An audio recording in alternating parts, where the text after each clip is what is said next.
En Propuesta Semanal contamos con la participación en este domingo con el licenciado José Alberto Ortiz. Él es abogado, es un abogado por vida. Entonces, lógicamente, vamos a tratar temas relacionados con el Código Penal, con una serie de cosas, pero también otros temas de interés en su condición de abogado. Muy buenos días, bienvenido al programa, tu debut en el programa. Buenos días, don Ramón, y buenos días a toda la audiencia que nos acompaña cada domingo. Exactamente. Pero primero vamos a tomar unas tacitas de aroma, sabor y calidad que nos brinda Mitiel e Industrias Vanilejas. Aroma, sabor y calidad que entona a esta hora. Muchísimas gracias.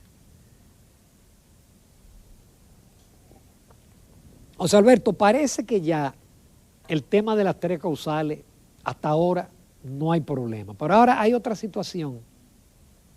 Y es que hay un artículo del Código que habla sobre la discriminación y que establece cuáles son las diferentes discriminaciones. Y los diputados, no conozco la posición de la diputada que expresó su objeción y votaron su mayoría, eliminando la parte de la discriminación por razones de preferencia sexual. Y entonces eso ha provocado que el colectivo LGTB, que ahora tiene más letras, pero yo no me las sé, yo nada más llego hasta LGTB, consideran que eso es el haber quitado eso es una forma de discriminación contra ese colectivo. Lo que hizo la diputada Isabel de la Cruz el día de la segunda lectura. Isabel de la Cruz, exacto. Isabel de la Cruz, diputada del Partido de la Liberación Dominicana por la circunscripción 3 del municipio de Santo Domingo Oeste. Isabel lo que hizo básicamente fue llamar la atención que penalizar la discriminación por supuesta orientación sexual era irse más allá de lo previsto en el artículo 39 de la Constitución. ¿Qué dice el artículo? El artículo 39 de la Constitución lo que consagra es el derecho fundamental a la igualdad y establece que nadie puede ser discriminado en razón de su sexo, y solamente hay dos sexos, hombre o mujer, aunque la ONU diga que hay 112 géneros, pero la palabra género no existe. La Constitución habla de sexo, habla de nacionalidad, también habla de género, tomando en cuenta que se trata de hombre y mujer, habla de color, raza, etnia, opinión política, filosófica e ideológica. La Constitución en su artículo 39 no habla de orientación sexual y se sobreentiende. ¿Por qué? Porque la orientación sexual es una preferencia, es una decisión que toma la persona de con quién va a ejercer su sexualidad, y el ejercicio de la sexualidad ya está protegido en la Constitución, en el derecho fundamental a la intimidad, que tengo entendido es el artículo 40 o el artículo 41. O sea, las preferencias sexuales, contrario a otros países, como países del Medio Oriente o países africanos, en nuestro país están protegidas y están garantizadas. Usted puede ejercer su sexualidad libremente, siempre que lo haga en intimidad. Entonces, lo que se hace en intimidad ya de por sí está protegido por el derecho a la igualdad y no hay que penalizar una supuesta discriminación por orientación sexual que no existe. La penalización de la discriminación existe en nuestro Código Penal desde 1997 y viene dado para que personas no sean, valga la redundancia, discriminados o no sean afectados por este delito en razón de situaciones que ellos no pueden cambiar. Usted no puede cambiar su sexo, aunque se hacen operaciones y aunque un hombre se mutile sus órganos genitales, sigue siendo hombre. Sus cromosomas siguen marcando el mismo código. Una mujer puede mutilarse y sigue siendo mujer. Es decir, lo que hay es preferencia sexual. Exactamente, usted no puede cambiar su condición. Usted no puede cambiar su nacionalidad. Usted puede adquirir una segunda y una tercera nacionalidad, pero usted no puede renunciar a la nacionalidad dominicana. Igual otros países, usted no puede renunciar a su nacionalidad. Usted no puede renunciar a su color. Usted no puede renunciar a su raza. Y aunque se pueda cambiar la forma de pensar en cuanto a ideología política, en cuanto a filosofía, porque las personas maduran, evolucionan, cambian de opinión, pero ya el cambio de opinión o la libertad de opinión está garantizada por la Constitución, a través de la libertad de expresión, a través de la libertad de pensamiento, y yo tengo derecho a que no se me discrimine si yo soy, por ejemplo, católico, evangélico, budista, musulmán, en cuanto a corriente ideológica o religiosa, y tengo derecho a que no se me discrimine si profeso una filosofía política determinada, si soy marxista, si soy libertario, si soy conservador, si soy liberal. Si los LGTB se quejan de que no están siendo protegidos, yo les puedo demostrar... Ellos dicen que son discriminados en este país. Pero yo les puedo demostrar a ellos que no hay que incluir una cláusula de protección a la discriminación por orientación sexual, porque ya de por sí ellos están protegidos. Ellos están protegidos en su intimidad y su derecho a la intimidad no puede ser violado. Y en la cláusula de la sanción a la discriminación ellos están protegidos porque ellos son hombres y son mujeres. Ellos no pueden ser discriminados en razón de su sexo.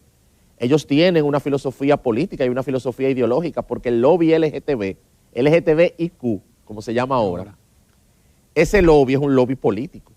Ellos actúan en la sociedad para incidir en la misma y provocar cambios políticos que favorezcan a su sector, igual que como hacemos nosotros, los evangélicos. Han tenido éxito en Estados Unidos. Estados con Unidos, el Partido Demócrata. En Estados Unidos y en Europa han tenido éxito, en Europa Occidental, han tenido éxito en España, han tenido éxito en Francia, han tenido éxito en muchos países, en más de 50 países. Entonces, ellos no pueden ser discriminados por ser LGTBIQ porque es una preferencia política, es una preferencia ideológica. O sea, ellos tienen una ideología, tienen un pensamiento político, tienen un sexo y ya esas condiciones están previstas en la Constitución, en su artículo 39, y están previstas en el Código Penal. Lamentablemente, don Ramón, cuando se ha incluido la penalización de la discriminación por orientación sexual, y ellos insisten en que sus preferencias sean protegidas a nivel de penalizar a aquellos que atenten contra su preferencia, esas cláusulas han sido usadas en otros países para perseguir personas y para suprimir derechos fundamentales. Y podemos hacer un recorrido breve de casos que han llegado a los tribunales en otros países por supuesta discriminación contra personas LGTB en razón de su orientación sexual. Le voy a poner el ejemplo de un país en el cual yo pude hacer mi maestría, y eso pasó viviendo yo allá, Suecia. En el año 2003, un pastor evangélico de una iglesia pequeña, donde apenas asistían 50 personas, predicó un sermón un domingo, ante menos de 50 personas. En ese sermón, él dijo, según 1 Corintios, la homosexualidad es pecado. Lo expresó ante su iglesia, ante su congregación, como cada domingo, exponiendo un pasaje de la Biblia, como se hace en todas las iglesias católicas, evangélicas y de cualquier denominación religiosa. Al otro día le llegó una citación de la fiscalía que tenía que presentarse con su abogado, y la fiscalía le informa, usted acaba de ser denunciado por discriminación en contra de las personas homosexuales, porque la discriminación por orientación sexual está penalizada en nuestro país. ¿Cómo? Fue sorpresivo. Tuvo que ir a juicio, y lo triste para ese pastor, el pastor Oque Green, es que fue condenado a 1 mes de cárcel por haberse pronunciado desde su púlpito. Que no se puede leer ese pasaje de la Biblia. No se podía leer el pasaje de la Biblia. Gracias a Dios, cuando el tema llegó a la Corte Suprema de Suecia, la Corte Suprema de Suecia revocó la decisión y dijo claramente que aunque los homosexuales tienen derecho en Suecia a no ser discriminados, ese derecho no está por encima del derecho que tiene un pastor a su libertad de expresión y a su libertad de culto. Sin embargo, eso no se queda ahí. Eso pasó en Suecia.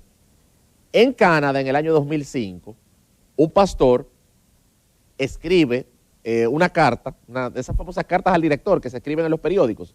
Envía una carta al director del periódico de su provincia, donde él expresa su desacuerdo por la aprobación de currículos de educación sexual que le enseña a los niños en Canadá que la homosexualidad es normal. Sí. Fue la educación de género que trataron de meter aquí Antonio Peña Mirabal cuando fue ministro de Educación. Exactamente. Del PLD. Que tratan de imponer aquí cada cierto tiempo. Y que Antonio Peña fue el último exponente de ese intento por imponer un currículo de educación sexual contrario a las creencias de la mayoría de la población. Ese pastor, en el año 2005, fue denunciado ante una comisión antidiscriminación de su provincia, y esa comisión antidiscriminación lo multó con $5,000 por haberse pronunciado contra la homosexualidad.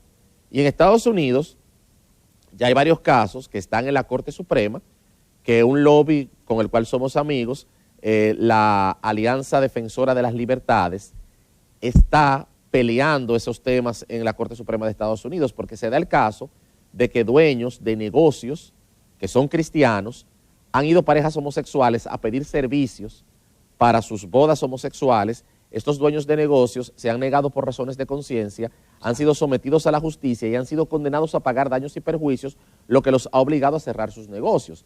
Entonces, usted tiene el caso de fotógrafos tiene el caso de dueños de lugares de buffet, tiene el caso de floristerías, de reposterías, de panaderías.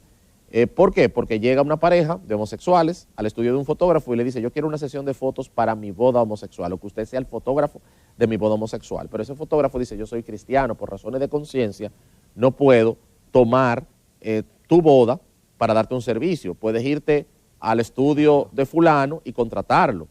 Ah, no, yo quiero que seas tú. Bueno, pero por razones de conciencia yo no puedo. Lo que han hecho esas parejas es someter a ese dueño de negocios ante la justicia, y la justicia se ha pronunciado condenando a esas personas a daños y perjuicios, violándoles derechos fundamentales como la libertad de empresa. Si yo soy dueño de un negocio, yo le doy servicio a quien yo quiero.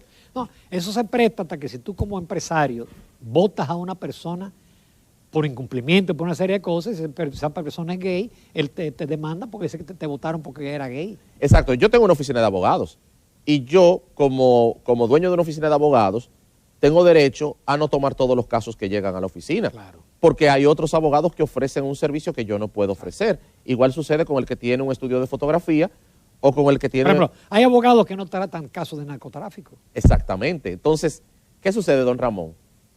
Y vamos a tratar el tema. Si aprobamos la discriminación en razón de la preferencia sexual, todo el que tenga una preferencia va a querer que se la protejan en la ley y que se la penalicen.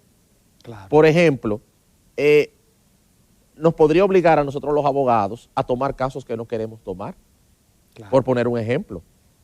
Podría obligar a otros profesionales a enfrentar situaciones que no quieren enfrentar. ¿Por qué? Porque las preferencias no se regulan por ley.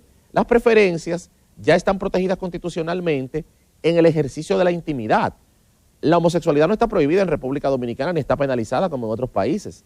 La homosexualidad está abiertamente protegida. Incluso aquí hay cantidad de gente que se ha salido de los closets. Yo digo que en la televisión hay cantidad de homosexuales y en diferentes actividades y no los discriminan. Qué bueno que usted lo dice, don Ramón, porque ¿qué necesidad hay de penalizar una supuesta discriminación por preferencia sexual cuando usted y yo somos testigos de que la República Dominicana no es un obstáculo para el desarrollo de las personas?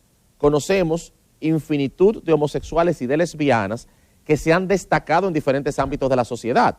Como usted dice, en los medios de comunicación hay homosexuales destacados, en la cocina, en la política, en las artes, en la educación, en la medicina, en el derecho. O sea, la preferencia sexual no es un impedimento para que la persona se pueda desarrollar libremente, y la República Dominicana no le impide a nadie desarrollarse libremente, porque los homosexuales y las lesbianas ejercen su preferencia sexual en intimidad, y el Estado dominicano y la sociedad dominicana le da plenitud de oportunidades para que se puedan desarrollar en igualdad de condiciones de las personas que son heterosexuales. Claro, lo que pasa es que ellos quieren lo que tienen otros países, que es una discriminación positiva.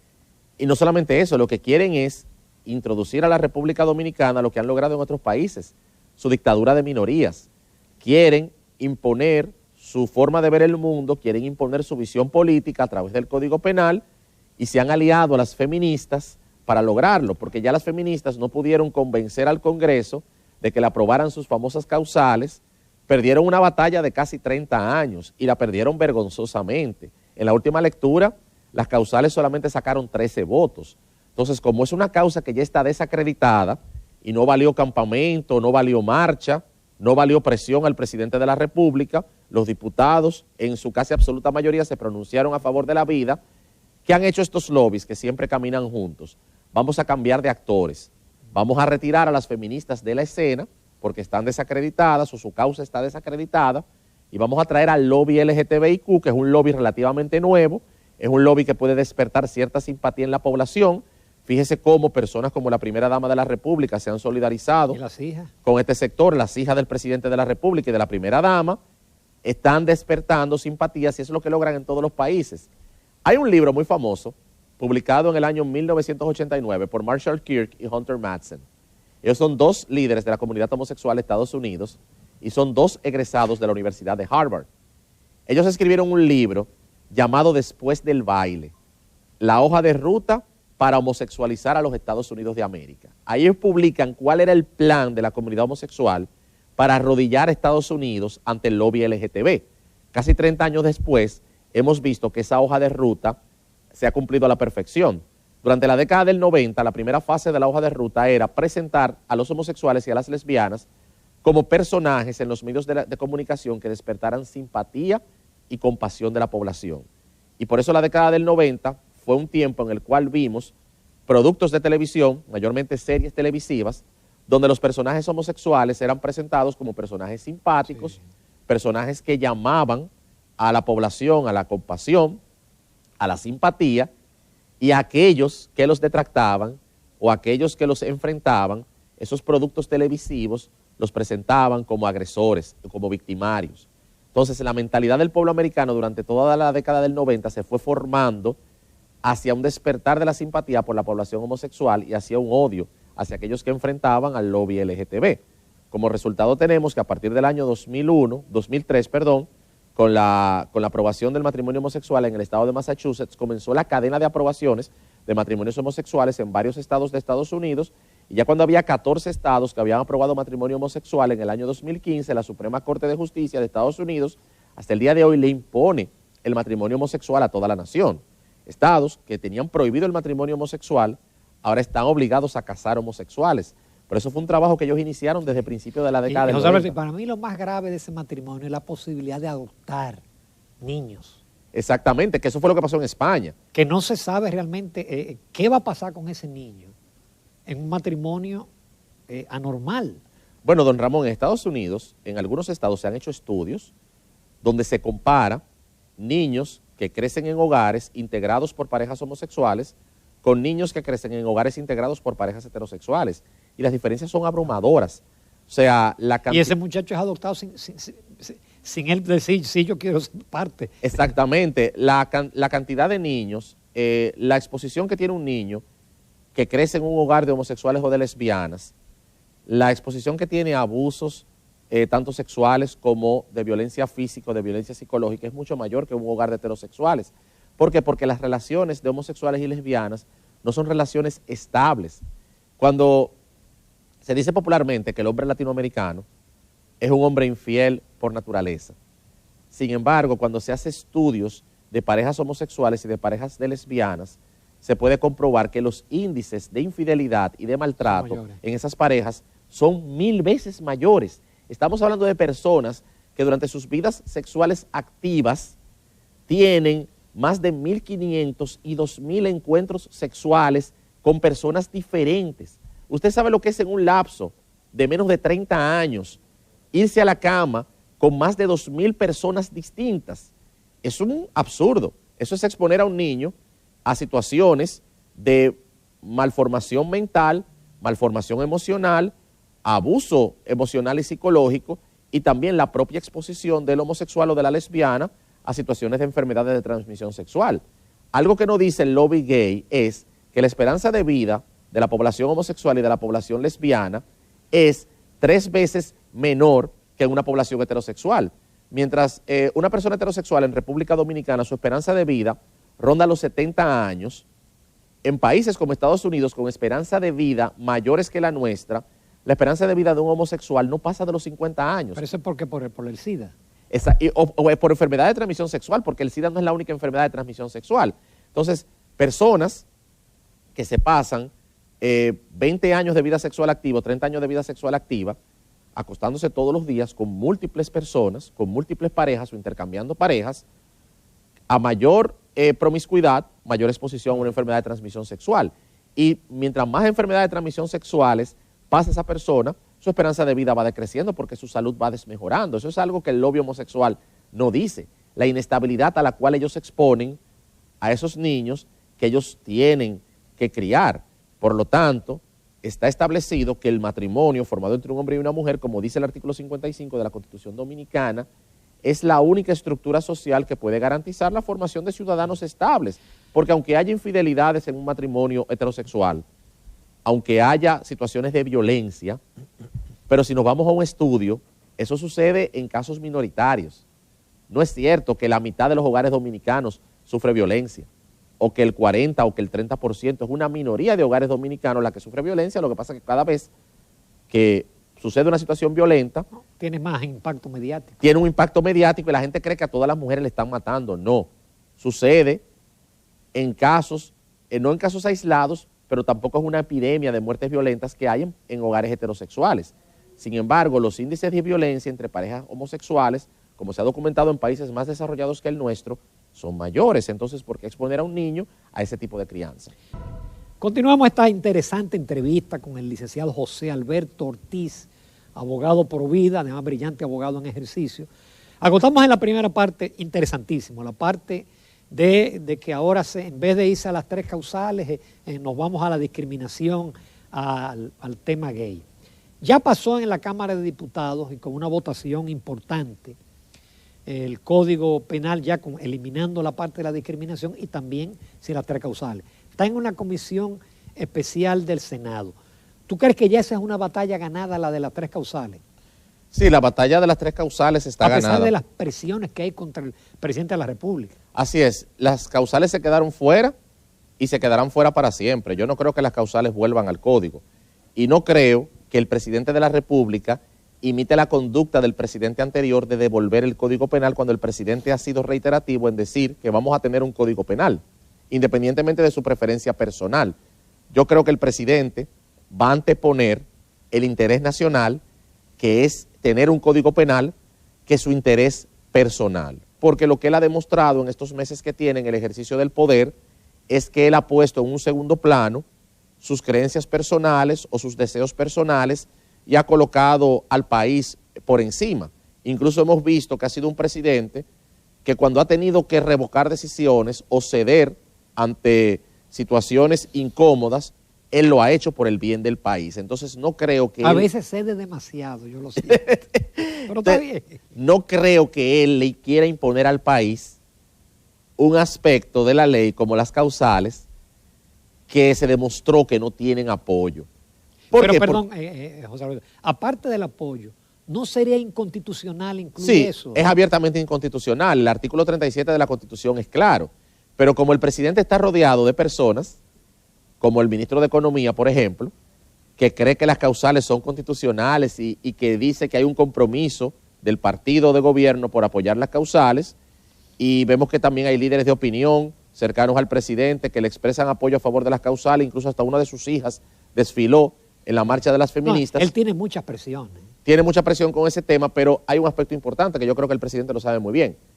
La Cámara de Diputados es la representación más viva que tiene la nación dominicana, porque todas las comunidades del país están representadas. Cada diputado es un líder en un sector, y más desde el año 2002 cuando se estableció el voto preferencial y el voto por circunscripción.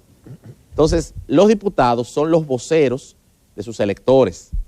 Ellos expresan en la Cámara de Diputados la convicción y la creencia de las personas que los llevaron ahí.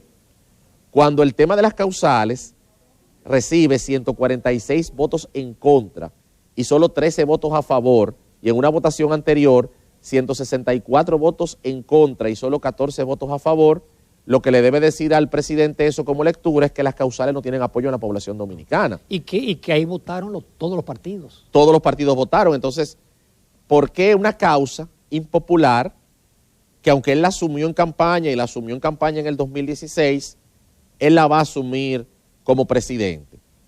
Otra cosa. ¿Sí? Porque no, nos quedamos sin código. Nos quedamos sin código. Si él lo devuelve, nos quedamos sin código. Nos quedamos sin código por muchos años. Él, en sus acciones de gobierno, ha mostrado un deseo muy marcado de no parecerse o de diferenciarse del mandatario anterior. Sea por imagen política, sea por estilo de gobierno, sea porque él quiere proyectarse como presidente para el periodo 2024-2028, como es su derecho constitucional, pero él se ha querido desmarcar de la administración de Danilo Medina. No creo que él haga lo mismo que hizo Danilo Medina en 2 ocasiones. Danilo Medina en 2 ocasiones observó el Código Penal específicamente por el tema aborto y sus causales. Entonces, no, y no solamente eso, hubo represalias. Sí. A mí no me gusta tratar casos personales, pero mi hermana, que es muy conocida, la arquitecta Mercedes Núñez de Avilés, que es una activista pro vida. Y que una compañera de batalla. Exactamente. Que el año próximo, cuando se celebren los 30 años del inicio de la lucha pro vida en República Dominicana, la arquitecta tiene que ser homenajeada porque ella fue la pionera en esta lucha. Bueno, pues ella ella osó en un Twitter cuestionar al presidente Danilo Medina y ella fue despedida de un ministerio que trabajaba. porque osó cuestionarlo por el tema de haber devuelto en 2 ocasiones, sin insultarlo y sin nada, pero hay que tener una idea entonces de la diferencia entre el actual presidente o Leonel y el actual frente a Danilo Medina. Exactamente, o sea, entonces veo un estilo presidencial de desmarcarse de la administración anterior y yo creo que el presidente no va a optar por el mismo camino. Él, como le llega el código a su escritorio, él lo va a promulgar. Ahora la discusión que tenemos que superar en el Senado es el tema de la discriminación de las personas LGTB. Pero yo creo que es una estrategia común de ambos grupos, porque los que quieren las causales, lo que han hecho es vamos a sacar las causales del escenario y vamos a meter el tema LGTB, porque si se cambia el código en el Senado tiene que volver a la Cámara de Diputados, entonces volvemos otra vez. Pero afortunadamente yo creo que hay una noticia positiva, que el presidente del Senado designó una comisión especial. Exactamente. Y no se lo dejó a la Comisión de Justicia, cuya cabeza es pro aborto y pro... Las dos cabezas. Las dos cabezas. Porque no solamente Farideh Raful quizás es la cabeza más conocida, o el apoyo más conocido, que es el lobby LGTB, y pro aborto tiene en el Congreso Nacional, pero el senador por la provincia de Santo Domingo, Antonio Taveras, que quizás no tiene el perfil público que tiene Farideh Raful, pero es un activista confeso a favor del aborto y a favor del lobby LGTB. Y don Antonio Taveras, antes de ser político, era un líder empresarial conocido. Por lo tanto, él comparte la misma visión que la senadora del Distrito Nacional. Y los dos son presidente y vicepresidente de la Comisión de Justicia. Ellos querían el código en su comisión. Y el presidente del Senado, don Eduardo Estrella, creo que fue muy sabio al decir no. Vamos a crear una comisión especial y vamos a integrar, donde están también Antonio Taveras y Farideh Raful. Exacto. Pero también hay otros senadores con una visión distinta. ¿Por qué? Porque el presidente del Senado tiene que arbitrar, y felicito al presidente del Senado por no entregarle el estudio de la pieza a 2 senadores que han hecho activismo a favor de una causa determinada, porque hay otros senadores que no han hecho activismo. Ellos expresarán su posición al momento de que el código le llegue, pero tanto la senadora Raful como el senador Taveras visitaron el Campamento Verde y usaron su posición para hacer activismo, que eso es otra cosa con lo cual no estoy de acuerdo, y eso es algo con lo cual el presidente tendrá que lidiar en su tren gubernamental. El presidente no puede interferir en lo que haga una senadora o un senador, porque los senadores son funcionarios electos y se deben a sus electores. Pero se vio muy mal que ministros, viceministros y directores generales... Una viceministra que puso la bandera en su sí, 2 viceministras lo han hecho y fueron al campamento, a apoyar el campamento. Yo entiendo que una cosa es una manifestación ciudadana que hacen las personas que quieren que su posición sea escuchada, pero usted como ministro de Estado, que se debe al Estado y se debe al pueblo dominicano que paga su salario, usted ir a un campamento a hacer activismo, no estoy de acuerdo con eso. No estoy de acuerdo con eso, porque su salario es pagado por todos, los pro vida y los que no son pro vida. Entonces, usted expresar una posición determinada y ejercer presión innecesaria sobre el presidente de la República, no estoy de acuerdo con eso. Por lo tanto, yo creo que es un asunto que el presidente tendrá que tomar cartas a futuro, porque se vio muy mal que ese campamento estuviera 2 meses frente al Palacio Nacional, violando el estado de emergencia, violando el toque de queda y violando las normas de distanciamiento social que impone una pandemia como la que estamos viviendo. Nos queda poco tiempo, José Alberto, pero yo no puedo dejar de hacer una pregunta del momento actual. Claro. Poco tiempo. Con el tema de los casos de corrupción que se han sometido, se insiste mucho a la palabrita el debido proceso. Principalmente el PLD dice que se respete el debido proceso. Como abogado, que tú no eres abogado de ninguna de las partes. No, claro. Realmente yo creo que se ha respetado el debido proceso, don Ramón. Y estamos viviendo un momento histórico en el país. No se había visto, es la primera vez que se ve en la historia republicana de la República Dominicana que en 10 meses de gestión del nuevo Ministerio Público, un Ministerio Público que el presidente prometió que fuera independiente, estamos viendo ya 3 grandes casos de corrupción sometidos de la gestión gubernamental anterior y un caso de la gestión gubernamental actual, porque no pueden acusar al Ministerio Público de ser político. Porque el caso de la operación de los 13 que involucra a la Lotería Nacional, todos son funcionarios de la actual gestión gubernamental. Y el ex administrador de la Lotería, que hoy está guardando prisión preventiva, fue un líder del lobby de las bancas de apuestas y de las bancas de lotería, que financió en gran medida la candidatura del actual presidente de la República, no solamente la del 2020, sino también la del 2016. O sea, eran personas vamos a decir, conocidas por el presidente de la República y hoy están procesadas y sometidas a la justicia. Es la primera vez en la historia que un ex procurador general guarda prisión preventiva. No en haber sido sometido, porque Víctor Céspedes fue sometido a la justicia, pero no guardó prisión. Este ex procurador, Jean Alain Rodríguez, está guardando prisión preventiva, un hombre que hace apenas 10 meses era el procurador general de la República. En otro de los casos, su principal cabecilla, que está guardando prisión preventiva, es el encargado de la seguridad personal del expresidente de la República. O sea, era el hombre que guardaba celosamente la seguridad de ese mandatario y hoy está guardando prisión preventiva. Y en otro de los casos, estamos hablando que están guardando prisión preventiva o prisión domiciliaria hermanos del expresidente y funcionarios de su confianza, como el director de la Oficina Supervisora de Obra del Estado. Siempre el que dirige la Oficina Supervisora de Obra del Estado, desde la época de Trujillo, siempre de la confianza del presidente, porque maneja presupuesto asignado por la Presidencia de la República. Y ese señor está guardando prisión preventiva. Y otro caso que está siendo procesado, el de la Operación Caracol, porque es un caso público, involucra como principal imputado al expresidente de la Cámara de Cuentas.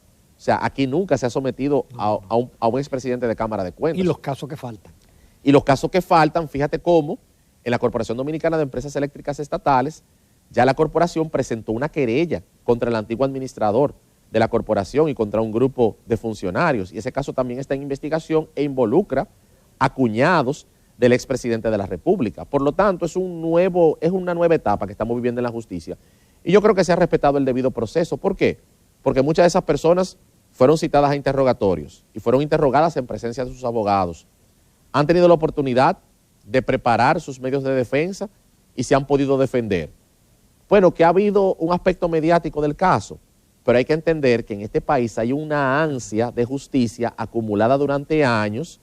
Nunca se había visto lo que estamos viviendo y claro que la prensa se tiene que interesar, porque ¿cómo no va a ser noticia que un ex procurador vaya a prisión preventiva? O hermanos del expresidente de la República, o el ex jefe de su seguridad personal, o el administrador de la Lotería Nacional en su actual gestión de gobierno. Estamos hablando de casos que ya forman parte del sistema de justicia y que van a tener sentencia el próximo año. Ya en el 2022 o principio del 2023 como tarde, esos casos van a tener una sentencia de primer grado. O sea que el actual periodo gubernamental va a terminar con esos casos ya habiendo sido juzgados a nivel de la Suprema Corte de Justicia. Y los que faltan, lo que yo creo es que se tiene que trabajar en una reforma pendiente que realmente le dé independencia al Ministerio Público, porque este Ministerio Público es independiente porque el presidente de la República así lo quiso. Pero este presidente, a lo mejor en el 2024 no es presidente, o si decide optar por su reelección, podría ser presidente hasta el 2028. Pero el Ministerio Público no puede estar sujeto a la voluntad del presidente de turno, porque lo que hemos visto es que ha habido un manejo político entre la Presidencia de la República y la Procuraduría General que no permite una real independencia en el manejo de los casos. Excelente debut, José Alberto Ortiz. Gracias a usted. Te voy a invitar al Telematutino pronto. Me encanta, me encanta. Bueno, muchísimas gracias. Continuamos, amables televidentes, con Propuesta Semanal.